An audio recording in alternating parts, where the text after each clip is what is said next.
Hello friends, నేను శరణ్యాని. ఇవాళ నీతో నాకు ఆ పని ఉంది 24వ భాగం చదువుకుందాం. రాసిన వారు మీనా ముక్తేశ్వర్ గారు. ఆకాంక్ష రిసీవర్ తీసి హలో అని బాధ నిండిన స్వరంతో పలికింది. అవతలి వైపు కాసేపు నిశ్శబ్దం తాండవించింది. ఎవరో చెప్పండి, నేను ఆకాంక్షను మాట్లాడుతున్నాను అన్నది. నేను ఫణీంద్రాను, ఇంటి బయట ఉండి మాట్లాడుతున్నాను, మీతో మాట్లాడాలి అన్నారు. రెండన్నయ్య అన్నది ఆప్యాయంగా ఆకాంక్ష. ఆ పిలుపు విన్న ఫణీంద్రకు బాధ కలిగింది. అనిరుద్ధ్కి చెప్పిన మాటల వల్ల ఫణీంద్ర మీద గౌరవం పెరిగిపోయింది ఆకాంక్షకు. ఎవరిని వరుస పెట్టి పిలవని ఆకాంక్ష మొట్టమొదటిగా అన్నయ్య అని ఫణీంద్రను పిలిచింది. వాచ్మెన్కి వివరంగా చెప్పి లోపలికి పంపించమని చెప్పింది ఆకాంక్ష. ఆకాంక్ష కిందకు వచ్చి హాల్లో కూర్చుని ఉంది. పని మనిషి ఆకాంక్షకు చిరుధాన్యాల జావను తీసుకొచ్చి ఇచ్చింది. ఆకాంక్ష రుచికరమైన ఆహారాన్ని మానేసింది. తనలో ఉన్న ఏ సంతోషమైన అలవాట్లను ఆమె గుర్తు చేసుకోదలుచుకోలేదు. ఫణీంద్ర రావడంతో అక్కడున్న ఖాళీ గ్లాస్ తీసుకుని వెళ్ళిపోయింది గౌరీ. ఫణీంద్ర వైపు చూసిన సెక్యూరిటీ గార్డ్ పక్కకు వెళ్ళాడు. ఆకాంక్ష వైపు అలాగే చూసిన ఫణీంద్రకు చాలా బాధ కలిగింది. ఆకాంక్ష అన్నయ్య అని పిలిచారు కాబట్టి స్వతంత్రంగా ఇలా మాట్లాడుతున్నానమ్మా అన్నాడు ఫణీంద్ర. చెప్పండి అన్నయ్య అన్నది ఆకాంక్ష. అనిరుద్ధ్ జాడ మాత్రం తెలియలేదు. ఆ రోజు విక్రమార్క గారు పిలిచినప్పుడు నాకు కూడా చెప్పడంతో నేను అక్కడే ఉన్న సత్యం మాస్టర్ గారికి వివరంగా చెప్పాను. అంతా ప్లాన్ పకడ్బందీగానే జరిగింది. అనిరుద్ధ్ని పొడిచింది డూప్లికేట్ కత్తి. దానికి కూడా లోపలికి దిగినట్టు, పొడిస్తే బ్లడ్ వచ్చినట్టు అన్నీ అమర్చి ఉంటాయి, బయటకు తెలియదు. అటువంటి జాగ్రత్తలు మొత్తం తీసుకున్నాము. అనిరుద్ధ్ని పొడిచాక లైట్గా మైకం కమ్ముతుంది. చూసేవారికి కత్తిపోటు బలంగా జరిగి అతని ప్రాణం పోయినట్టుగానే ఉంటుంది. కానీ అక్కడ ఏమీ జరగలేదు. అక్కడ బయట అమర్చిన మనుషులు కూడా నేను నియమించిన వాళ్ళు. సముద్రంలోకి విసిరే ప్లేస్లో మేము కనపడకుండా ఏర్పాట్లు చేశాం. అక్కడ మా మనుషులు కూడా ఉన్నారు వాటర్లో. కానీ అనిరుద్ధ్ బాడీ వేసినప్పుడు సముద్రంలోకి పొరపాటుగా వేరే సైడ్కు పడినట్లు ఉంది అని చెబుతున్న ఫణీంద్ర మాటలను చాలా శ్రద్ధగా వింటుంది ఆకాంక్ష. ఆమె కళ్ళు తెలియకుండానే వర్షిస్తూ ఉన్నాయి. మరి ఎంత వెతికినా అనిరుద్ధ్ బాడీ కనిపించలేదు. ఆ రోజు అక్కడ చేరుకోవడానికి కాస్త ఆలస్యం అయ్యింది ట్రాఫిక్ జామ్ వల్ల. అదే జరిగిన పొరపాటు. కానీ ఒక శవం దొరికింది నిన్న రాత్రి. శరీరం మొత్తం కూడా గుర్తుపట్టలేని విధంగా ఉంది. అక్కడ మరికొన్ని వస్తువులు, అనిరుద్ధ్ వాచ్, వ్యాలెట్ అవన్నీ కూడా దొరికాయి. ఏమిటో నాకు బోధపడలేదు. ఎంతో జాగ్రత్త తీసుకున్నాం అనుకున్నాము. దానికి తగ్గ మనుషుల్ని నియమించాను. ఎక్కడ పొరపాటు జరిగిందో తెలియలేదు. ఇంత పని జరిగిందంటూ బాధపడ్డాడు ఫణీంద్ర. అన్నయ్య ఆయన బ్రతికే ఉన్నారనిపిస్తుంది నాకు అంటున్న ఆకాంక్ష వైపు జాలిగా చూశాడు ఫణీంద్ర. ప్లీజ్ అలా చూడకండి అన్నయ్య అంటూ కళ్ళు తుడుచుకుంది ఆకాంక్ష. అనిరుద్ధ్ వాచ్, వాలెట్ అంటూ ఆ వస్తువులను టేబుల్ మీద పెట్టాడు ఫణీంద్ర. ఇది అనిరుద్ధ్ గారివి అన్నది ఆకాంక్ష బాధపడుతూ వాటిని చేతితో తాకి. వేరే సంగతులు కూడా మాట్లాడాలని వచ్చాను ఆకాంక్ష. మీ నాన్నగారిని అన్పాపులర్ చేసి ఆయన చావుకు కారణమయ్యింది మీ అత్తమామలు అంటున్న ఫణీంద్ర మాటలకు ఆ విషయం నాకు తెలుసు అన్నయ్య అన్నది ఆకాంక్ష. నీ జీవితం ఇన్ని రకాలుగా ఇలా మారడానికి కారణమైన వారిని అరెస్ట్ చేస్తాను. ఆకాంక్ష కంప్లైంట్స్ రాసివ్వమ్మా అంటూ అక్కడ తన జేబులో ఉన్న బుక్ని ఇచ్చాడు ఫణీంద్ర. అలా నేను కంప్లైంట్ ఇస్తే నాన్నగారు తిరిగి వస్తారా, అనిరుద్ధ్ వస్తారా, గతిస్తున్న నా జీవితం మళ్ళీ మామూలుకి వస్తున్నా అంటూ ప్రశ్నించింది ఆకాంక్ష రాని నవ్వు తెచ్చుకుంటూ. లేదు ఆకాంక్ష, అలాగని ఇన్ని తప్పులు చేసిన వాళ్ళని వదిలేస్తావా? మీ నాన్నగారి ఆస్తులన్నీ స్వాధీనపరుచుకున్నారు. అలా దొంగ సంతకాలు పెట్టించుకున్న సాక్ష్యాలు కూడా అన్నీ బయటపడ్డాయి. అసలు అప్పులైనా చేయలేదు. మొత్తం కూడా ఫార్జరీ సంతకాలు చేయించి వారి ఇష్టం వచ్చినట్లు ఆడుకున్నారు మీ కుటుంబంతో. ఈరోజు మీకు పట్టనట్టు ఉన్న మీ అమ్మగారికి తమ్ముడికి బాధగా ఉంటుంది కదా. ఏదో ఒక రోజు ఆ విషయం తెలిసినప్పుడు మీ మధ్య ఏదో ఒక బాధ మిగులుతుంది కదూ, అనుకున్న రోజు అనుకున్నట్టుగా శిక్షిస్తే బాగుండేదని. ముందు రోజుల్లో మీరు అనుకునే పరిస్థితి రాకూడదు, అందుకనే కంప్లైంట్ ఇవ్వండి అన్నాడు ఫణీంద్ర. ఇది నా కుటుంబం. నా తండ్రి లేకపోయినా నా తల్లిని, తమ్ముడిని నా బాధ్యతగా నేను ఎలా స్వీకరించానో, అలాగే నా భర్త లేనప్పుడు ఆయన తల్లిదండ్రులను నా బాధ్యతగా స్వీకరించాను. బాధలో ఉన్న మనిషికి ఏవో ఆలోచనలు వస్తాయి, కానీ బాధ్యత ఉన్న మనిషికి కర్తవ్యం బోధపడుతుందంటున్న ఆకాంక్ష వైపు ఆశ్చర్యంగా చూశాడు ఫణీంద్ర. మీరు ఊరుకున్నా మీ తమ్ముడు ఊరుకోకపోవచ్చు, అందుకే చెప్తున్నాను, మీరు కంప్లైంట్ ఇవ్వండి, మిగిలిన అన్ని పనులు నేను చూసుకుంటానన్నాడు ఫణీంద్ర. ఆలోచిస్తూ ఉంది ఆకాంక్ష. ఒక్కసారి గుర్తు తెచ్చుకోండి, అందంగా ఎంతో ఆనందంగా ఉన్న మీ జీవితంలో మీ నాన్నగారు చనిపోవడంతో ఏం జరిగిందో ఒక్కసారి వెనక్కి వెళ్ళి గుర్తు తెచ్చుకోండి. మీరు ఎన్ని బాధలు పడ్డారు, అనిరుద్ధ్లో మార్పు రావటానికి ఎంత సహకరించారు. మీలో గొప్పతనమే కావచ్చు, కానీ తప్పును కూడా ఒప్పుకోవడం అనేది కరెక్ట్ కాదన్నాను అన్నాడు ఫణీంద్ర బాధగా. అనిరుద్ధ్ చావుకి కారణమైన వారిని వదిలిపెట్టకూడదని చాలా కక్షగా ఉంది ఫణీంద్రకు. మీ పట్ల విధంగా ప్రదర్శించిన వారికి తగిన శిక్ష పడడం న్యాయమే కదా అన్నాడు ఫణీంద్ర. న్యాయం, ధర్మం ఇవన్నీ కూడా ఒకేలాగా ఉంటాయి అన్నయ్య, కానీ అనుబంధాల విషయానికి వచ్చేసరికి ఆ న్యాయాలు, చట్టాలు మార్పు చెందుతాయి. సమాజంలో తప్పులు చేస్తున్న అందరికీ శిక్షలు పడుతున్నాయా? లేదు. దొంగలు అసలైన దోషులు తప్పించుకుంటానే ఉన్నారు. అమాయకులకు శిక్షలు పడుతూనే ఉన్నాయి. మన కళ్ళ ముందు జరుగుతున్న ఎన్నో సంఘటనలకు ఎన్నో విషయాలు రుజువులుగా మనకు తెలుసు. అలా అని వారందరినీ మనం తప్పు పట్టలేము. పెద్ద మనుషులుగా చలామణి అవుతున్న వారికి నమస్కారాలు పెడుతున్నాము. ఎదురైనప్పుడు బయట వ్యక్తులకే తప్పుడు వారని తెలిసినా కూడా మనం తల వంచి నమస్కరిస్తున్నప్పుడు ఆ తప్పు చేసింది నా వాళ్ళే అనుకున్నప్పుడు క్షమిస్తే సరిపోతుంది కదా అన్నయ్య అన్నది ఆకాంక్ష. ఆ విధంగా నేను ప్రవర్తిస్తే నా భర్త నాలో జీవించి ఉన్న నా భర్తకు శాంతి ఉండదు. అలాగే నా వ్యక్తిత్వాన్ని తీర్చిదిద్దిన నాన్నగారి ఆత్మకు శాంతి ఉండదు. నాన్నగారి పాలనలో ఉన్న మేము ఒకేలాంటి మనస్తత్వం కలిగిన వాళ్ళము. అమ్మ కానీ తమ్ముడు కానీ నేను ఆయన ధర్మ సూక్తులను వీడి అడుగులు వేసే వాళ్ళం కాదు. ఈరోజు నేను వారి ఇంట్లో ఉండి అసలైన వారు గెస్ట్ హౌస్లో తలదాచుకున్నట్టు దాగి ఉండడం అన్నదే అసలైన శిక్ష. ఆకాశం పైకి తలెత్తి కూడా చూడలేనంత పై స్థానాలలో ఉన్న విక్రమార్క గారు నేడు ఇందాకటి వరకు ఇక్కడ చాటకుండా ఉండి జరిగిన విషయాలన్నీ విని వెళ్ళిపోయారు. అది శిక్ష కాదంటారా? అహంకారంతో ఎంతో రాణివాసంలో ఉండే మధురిమ గారు మెట్ల కింద ఉండి పోలీసుల ప్రొటెక్షన్తో వచ్చి మాట్లాడాల్సిన విషయాలు కూడా వారి అనుమతితోనే నాతో మాట్లాడి కనీసం ఒక్క మెట్టెక్కే సాహసం కూడా లేక తిరిగి బాధపడుతూ కన్నీరు పెడుతూ వెళ్ళిపోయారు. అంతకన్నా శిక్ష ఏం కావాలి? వాటి వల్ల నాకు ఒరిగింది ఏముంది? ఇంకా వారికి శిక్షలు వేయించి వారిని జైల్లో కూర్చోపెట్టి నాలో ఉన్న మానవత్వాన్ని కూడా మంట కలుపుకొని నేను కూడా వారితో సమానమని నా మనసు ముందు దోషిగా నేను నిలబడనా? చెప్పండి అన్నయ్య అంటున్న ఆకాంక్ష యొక్క ఆత్మస్థైర్యం, వ్యక్తిత్వ వికాసాన్ని గమనించిన ఫణీంద్ర ఆశ్చర్యపోయాడు. అటువంటి అనిరుద్ధ్లో అంతటి మార్పు, మంచి మార్పు ఎలా వచ్చిందా అని, దానికి కారణం నువ్వే ఏమో అని అనిపించేది. చెప్పేవాడు కూడా నువ్వే కారణమని అనిరుద్ధ్.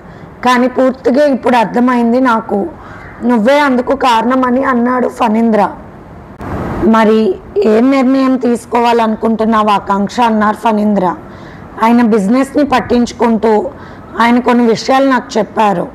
ఆ మార్గంలో నడుచుకుంటూ ఆయన ఆశయాలను తీరుస్తూ ఆయన చేస్తున్న ఎన్నో సేవా కార్యక్రమాలను నేను అనుసరిస్తూ జీవితాన్ని ఆయన అడుగుజాడల్లో నాన్న చెప్పిన పాఠాలతో జీవించాలి అనుకుంటున్నాను అంతే అన్నది ఆకాంక్ష. సరే నీ ఇష్టమైతే. ఈ కేసు అంటున్న ఫణీంద్ర వైపు చూసి, వ్యాపారంలో కొన్ని అవకతవకాలు ఉన్నాయి, అవన్నీ కూడా తప్పుడు లెక్కల్లో ఉన్నవి అని అనిరుద్ధ్ నాకు చెప్పారు. మొత్తం కూడా మీకు స్వాధీనపరుస్తాను. ఇక ప్రతి విషయం కూడా అనిరుద్ధ్ ఆశయాలలో నడుస్తానని చెప్పింది ఆకాంక్ష. నీపై అన్ని హత్య ప్రయత్నాలు జరిగాయి. నీ భర్తను కూడా పొట్టను పెట్టుకున్నారు. మీ కుటుంబాన్ని రోడ్డు మీదకు తీసుకువచ్చారు. ఎన్ని జరిగినా నువ్వు వారిని క్షమించడానికి నిర్ణయించుకున్నప్పుడు నేను మాత్రం ఏం చేయగలను? ఒక పోలీస్ ఆఫీసర్గా వారి మీద ఉన్న కేసులు కొట్టేస్తాను. ఒక అన్నగా నీ మంచితనానికి సలాం చేస్తానంటున్న ఫణీంద్ర వైపు చూసి నమస్కరించింది ఆకాంక్ష. ఇల్లును వదిలి వెళ్ళాలనిపించడం లేదు. నా భర్త ఇక్కడ నాతో ఉన్న ఆ కొన్ని రోజులను తలుచుకుంటూ ఇలా ఉండిపోతాను. అంతేకాని వారి మీద పట్టుదల కాదు అని చెప్పండి. వారికి ఇష్టమైతే ఇక్కడికి వచ్చి ఉండవచ్చని చెప్పండి. విక్రమార్క గారికి, మధురిమ గారికి అంటున్న ఆకాంక్ష మాటలకు వారిష్టాలు వారివి, మనం చెప్పేదేమీ లేదు. ఎక్కడికైనా రావటానికి వారికి హక్కులు ఉన్నాయన్న సంగతి వారికి తెలుసు. అన్నీ తెలిసినా నువ్వు ఏ కేసు పెట్టకుండా వారిని అనిరుద్ధ్ తల్లిదండ్రులుగా గౌరవం ఇస్తున్నావని తెలిసినప్పుడు వారే ఇంటికి వస్తారన్నాడు ఫణీంద్ర. మరొక విషయం ఆకాంక్ష, ప్రతాప్ సింహ గారు కొన్నాళ్ళు ప్రాంతాలకు దూరంగా ఉండాలని నిర్ణయించుకున్నారు. ఆయన నిన్ననే బయలుదేరారు అని చెప్పారు ఫణీంద్ర. మనసు తేలిక పడుతుందన్నది ఆకాంక్ష బాధగా. నిజంగా చెప్పాలంటే అనిరుద్ధ్ కోసం నువ్వెలా బాధపడుతున్నావో ఆయన కూడా అంత బాధపడుతున్నారని చెప్పిన ఫణీంద్ర మాటలకు ఆ విషయం నేను గమనించాను. నేను అంకుల్ దగ్గరికి వచ్చినప్పుడు ఆయన కళ్ళల్లో వేదనను చూస్తూనే ఉన్నానని చెప్పింది ఆకాంక్ష. ఆకాంక్షకు చెప్పి బయలుదేరాడు ఫణీంద్ర. ఆకాంక్ష పడుకుని ఉంది. ఆమె మనసు తోడు కోరుకుంటుంది. భయంకరమైన ఒంటరితనాన్ని భరించలేక అల్లాడిపోతుంది. అందుకే విక్రమార్క గ్రూప్ ఆఫ్ కంపెనీస్లో ఎన్నో బాధ్యతలు తీసుకుని కాసేపు కూడా ఖాళీ లేకుండా గడిపేస్తుంది. తను ఉన్న ఆ రూమ్లో అనిరుద్ధ్ ఫోటో చాలా పెద్దది చేయించి పెట్టించుకుంది. అనిరుద్ధ్, నీ మీద నాకు ఇంత ప్రేమ ఉందని గ్రహించలేకపోయాను. చూసావా, ఈనాడు నీ ప్రేమ నా హృదయంలోని బాధలన్నీ జయించి విరోధుల్ని కూడా నా వాళ్ళలాగా మార్చుకునేలా చేసింది. నాకంటూ వేరే నిర్ణయం లేదు. నువ్వే నా నిర్ణయం. నిన్ను దాటేది పోలేదు. నీ కష్టం, నీ బాధ, నీ సుఖం అన్నీ కూడా నాకు సొంతం అయిపోయాయి. నువ్వే నేను అయిపోయాను. దూరం అయ్యింది నువ్వు కాదు అనిరుద్ధ్, నాలో నేనే దూరం అయ్యాను. నువ్వే నేనుగా బ్రతుకుతున్నాను. ఇదంతా నీ ప్రేమ బలం కాదు, నాన్నగారు నేర్పించిన బుద్ధిమతుల వల్ల నేను సలక్షణంగా పెరిగాను. కాదనడం లేదు, కానీ నా తండ్రిని అన్యాయంగా మోసం చేశారని తెలిసాక ఒక్కసారిగా ఉప్పొంగిపోయింది నాలో లావా లాంటి ఆవేశం. కానీ నీ ప్రేమ తరంగాలలో ఆ ఆవేశం చప్పున చల్లారిపోయింది. నీ మీద ఇంత ప్రేమ నాలో ఉందని నేను ఇప్పుడే తెలుసుకుంటున్నాను. నేనుగా కనిపించడం లేదు. నాకు అద్దంలో నువ్వే నేనుగా, నేనే నువ్వుగా కనిపిస్తున్నాయి ప్రతిబింబాలు. చల్లని అమృతమైన నీ హృదయ సామ్రాజ్యంలో మహారాణిగా వెలుగుతూ ఉండాల్సిన నేను ఈరోజు అంతఃపురంలో చిక్కుకున్న ఒంటరి పక్షిలా మిగిలిపోయాను. అనిరుద్ధ్, నీ గుండెల్లో తలదాచుకోవాలని, పిచ్చిగా భగవంతుడికి అరిచి మొరపెట్టుకోవాలని ఉంది. నా అనిరుద్ధ్ని తిరిగి నాకు ఇచ్చేయని. నీ కౌగిళ్ళలో సేద తీరి అలసిపోయి నీలో నేను కరిగిపోయి నాలో నువ్వు ఇమిడిపోవాలన్నంత పిచ్చి ప్రేమతో కోరిక బలంగా నా అణువణువును సంఘర్షణకు గురి చేస్తున్నాయి. నీ ప్రియమైన స్పర్శ ఎంత ఆనందాన్ని ఇస్తుందో బాధపడే నా శరీరాన్ని, మనసును ఒక్కసారిగా చల్లబరుస్తుంది. ఈనాడు నేను ఇలా ఉండడానికి కారణం నువ్వే. నన్ను నిలబెట్టి, నన్ను బ్రతికించి, నాలో ధైర్యాన్ని నింపే నేనే ఉన్నాను అని చెప్పి నువ్వు వెళ్ళిపోయావా? ఒంటరిని చేసి కనబడకుండా నీ ప్రేమ తరంగాలు నన్ను చుట్టుకుపోయి నీ కోసం నన్ను పరితపించేలా అల్లాడిస్తున్నాయి. ఒంటరిగారిని అనిరుద్ధ్ అని బాధగా కన్నీరైపోతూ అనిరుద్ధ్ ఫోటోలో అతని గుండెల మీద వాలిపోయింది ఆకాంక్ష భరించలేని దుఃఖంతో. ఇక్కడ నేను మాత్రమే ఉండటానికి అర్హత ఉంది. నా తల్లికి తమ్ముడికి కూడా స్థానం లేదు. ధర్మం ధర్మమే, అవి అతిక్రమించే లేదు. నేను విక్రమార్క గ్రూప్ ఆఫ్ కంపెనీస్లో ఉన్న లోటుపాట్లను సవరించి గవర్నమెంట్కు చెందాల్సిన పన్నులన్నీ కూడా కట్టేశానంటూ అనిరుద్ధ్ కళ్ళల్లోకి చూసి చెబుతుంది ఆకాంక్ష. వ్యాపారంలో ఉన్న తప్పుడు లెక్కలు తొలగించాను. సత్యం మాస్టర్ గారికి వారి అమ్మాయికి పెళ్లి కోసం డబ్బులు ఇచ్చాను. వారి ఇల్లు పత్రాలు వారికి ఇచ్చేశాను. ఇంకా ఎన్నెన్నో అన్నీ కూడా సత్యం మాస్టర్ చెప్పారు. అవన్నీ కూడా సరిచేశాను. ఇప్పుడు Vikramarka group of companies top 10లో లేవు, కానీ క్లీన్ చిట్గా ఏ రిమార్కులు లేకుండా చేయగలిగాను. నాకు ఆ స్టామినా ఉందని నీకెప్పుడో తెలుసు కదా అనిరుద్. అవే నన్ను చూడమని మీరు ఉండగా నన్ను ఆదేశించారు. నా చదువు, నా పట్టుదల, మీ యొక్క అనుభవంలో నేను గమనించిన విషయాలను అన్నీ కూడా ఆచరణలోకి తీసుకుని పెద్దవారి పర్యవేక్షణలో లాయర్ని సంప్రదించి అన్ని రకాలుగా ఇబ్బందులు లేకుండా చేసేసాను అనిరుద్. ఎప్పుడు బాధపడుతుండేవాడివి, అలా తప్పుడు లెక్కలు సృష్టించాలి అంటే బాధ అనేవాడివి.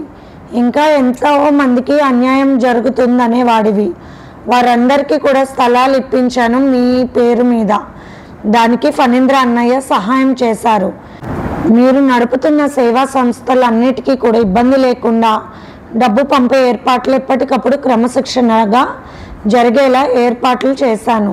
తమ కంపెనీలో నేను చేస్తున్న పనులకు ఒక్క విషయానికి అడ్డు చెప్పలేదు విక్రమార్క గారు. నేను మీ తల్లిదండ్రులుగా వారిద్దరిని భావించలేను.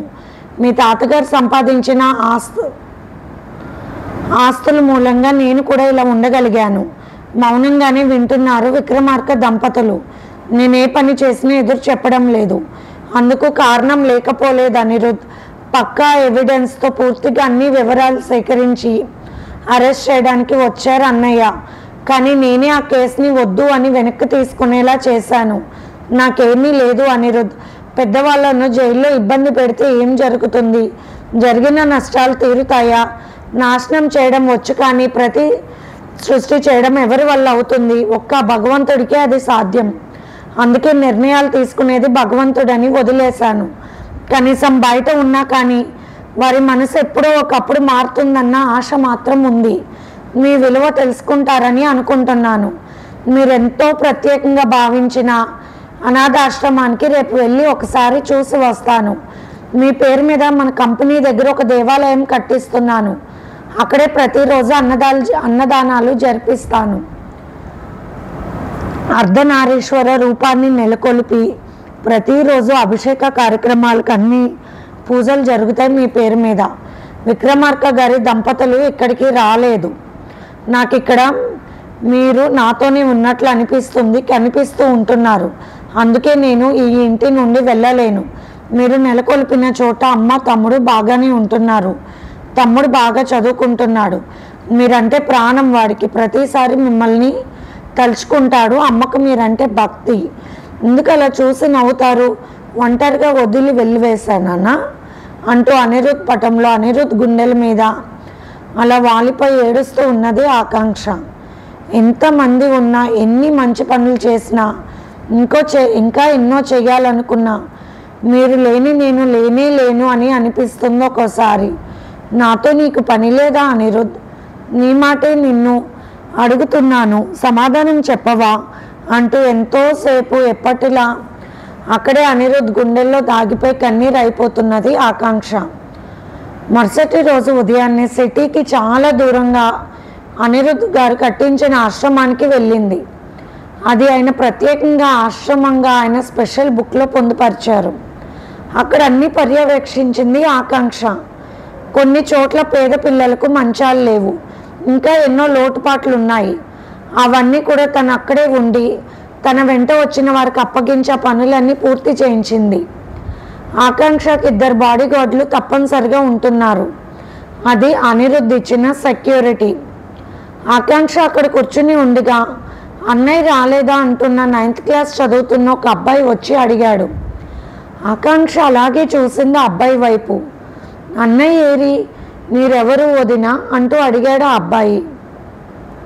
ఈ బాబు సుశాంత్ అని అక్కడ ఉన్నవారు పరిచయం చేశారు. ఎందుకు సుశాంత్ వైపు చూస్తుంటే ఏదోలా అనిపించింది ఆకాంక్షకు. అవును సుశాంత్ అన్నది ఆకాంక్ష. అన్నయ్యను తప్పనిసరిగా రమ్మని చెప్పండి. ఏదో అనుకుంటున్నారు, నిజమో కాదో నాకు తెలియదు, కానీ అన్నయ్య బతికే ఉంటారు, నా గుండెల్లో అలాగే ఉంటారంటూ ఒక్కసారిగా ఏడ్చేశాడు సుశాంత్. సుశాంత్, నీ గుండెల్లో ఉన్న మాట నా గుండెల్లో కూడా ఉంది. అయినా క్షేమంగా వస్తారు అని అనుకున్న ఆకాంక్షకు దుఃఖం ఆగలేదు. అన్నయ్య పెళ్లి చేసుకున్నారు మిమ్మల్ని, నేనెవరో మీకు చెప్పలేదా? నన్ను ఎంతో ప్రేమగా చూస్తారు అన్నయ్య. ఎప్పుడో ఒకసారి తనతో తీసుకువెళ్ళిపోతాను అంటూ ఉంటారు. ఎప్పుడొచ్చినా నాకు గిఫ్ట్ తెస్తూ ఉంటారు. మీకు చెప్పలేదా అన్నాడు అబ్బాయి. ఒడ్డు పొడుగు చాలా బాగున్నాడు సుశాంత్. ఆకాంక్ష చూపులు తమని గమనిస్తున్న ఒక వ్యక్తి మీద పడ్డాయి. ఎందుకో ఆమె కళ్ళల్లో ఏమో చెప్పలేని భావాలు కనిపించాయి ఆకాంక్షకు. మీరు అని పలకరించింది ఆకాంక్ష. నేను సంగీతాను, ఇక్కడ కొన్ని విధులు చూస్తూ ఉంటానని చెప్పింది అని చూసి మరొకసారి అనిరుద్ బీర్వాలో ఏదైనా ఇంపార్టెంట్ ఫైల్స్ని బాబు గురించి ప్రస్తావించాడేమో గమనించాలనుకుని బయలుదేరింది ఆకాంక్ష. ఇంతలో సంగీత ఏదో కవర్ ఇచ్చింది ఆకాంక్షకు. అక్కడి నుంచి వెళ్ళిపోయింది ఆమె నిర్లిప్తంగా ఆకాంక్షని సుశాంత్ని చూస్తూ. ఆకాంక్ష అక్కడి నుండి ఆఫీస్కి వెళ్ళి అన్ని పనులు చూసుకుని బయటకు వచ్చింది. ఎంతో విలువైన సింపుల్ శారీస్లో స్టైల్గా ముడివేసి స్పెట్స్ పెట్టుకుని దర్పంగా నడిచి వెళ్తున్న ఆకాంక్ష వయసుకు మించిన పెద్దరికాన్ని చుట్టుకున్నట్టుగా అనిపించింది. ప్రతి ఒక్కరూ గౌరవంతో ప్రేమగా చూస్తున్నారు. ఏనాడు కూడా మేనేజ్మెంట్ వారి వైపు అలా ప్రేమగా చూడని వర్కర్స్ ఆమె వెళ్తుంటే అలాగే చూశారు. దేవతలా ఈమెను ఇక్కడ అనిరుద్ గారు అపాయింట్ చేయడం చాలా మంచిదయ్యింది. మన కష్టాలన్నీ తీరిపోయాయి.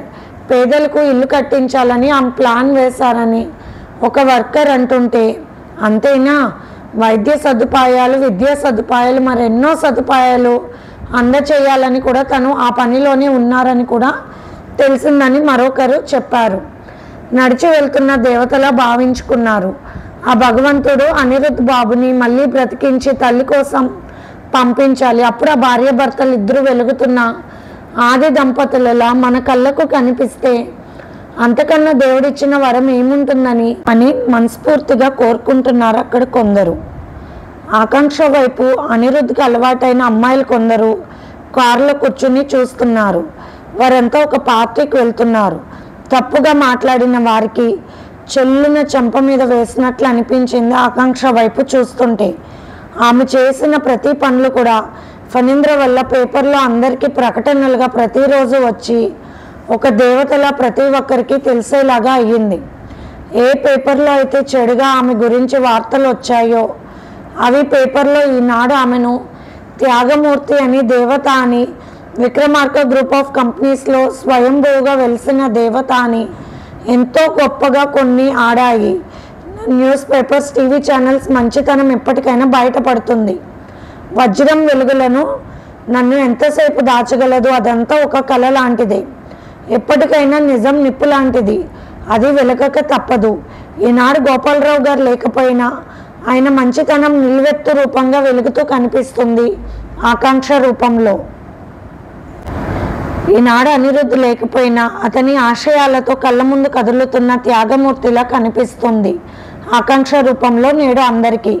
విక్రమార్క గారు అతని భార్య బతికి ఉన్నా కూడా ఎవరికి కూడా గుర్తులో కూడా లేకుండా ఉన్నారు. సమాజంలో భ్రష్టు పట్టిపోయిన నాగరికత ఎందుకు పనికిరాని శిలిలా మిగిలిపోయారు అందరి జ్ఞాపకాలలో. ఇది ఫ్రెండ్స్ ఇవాల్టి ఎపిసోడ్.